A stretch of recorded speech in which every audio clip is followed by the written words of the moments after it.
అందరికీ వందనాలండి. తీతుకు రాసిన 3వ పత్రిక చదువుకుందాం. అధిపతులకును అధికారులకును లోబడి విధేయులుగా ఉండవలననియు, ప్రతి సత్కార్యము చేయుటకు సిద్ధపడి ఉండవలననియు, మనుషులందరి ఎడల సంపూర్ణమైన సాత్వికమును కనపరచుచు, ఎవరిని దూషింపక జగడమాడని వారును శాంతులనై ఉండవలననియు వారికి జ్ఞాపకము చేయుము.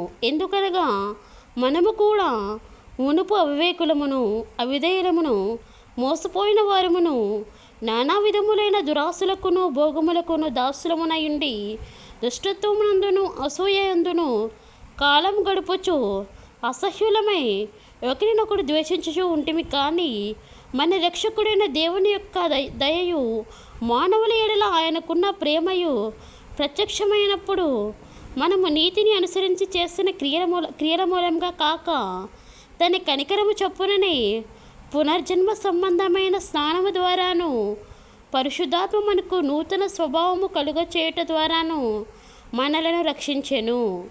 మనం ఆయన కృప వలన నీతిమంతుడమని తీర్చబడి నిత్య జీవమును గూర్చిన నిరీక్షణను బట్టి దానికి వారసులగుటకై ఆ పరిశుద్ధాత్మను మన రక్షకుడైన యేసుక్రీస్తు ద్వారా ఆయన మన మీద సమృద్ధిగా కుమ్మరించెను.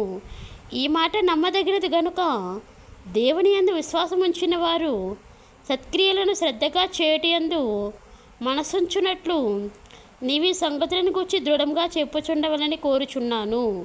ఇవి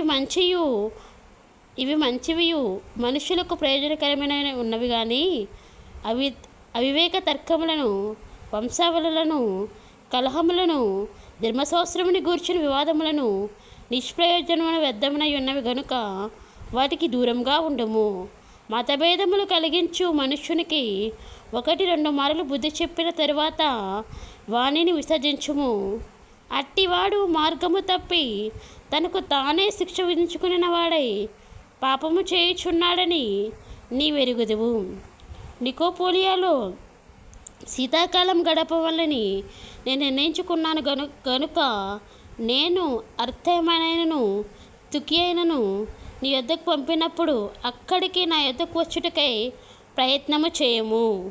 ధర్మశాస్త్ర వేది అయిన బేనాను అపోలోను శీఘ్రంగా సాగనంపుము.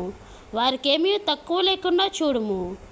మనవారును నిష్ఫలులు కాకుండా నిమిత్తము అవసరమును బట్టి సమయోచితంగా సత్క్రియలను శ్రద్ధగా చేయుటకు నేర్చుకొనవలెను.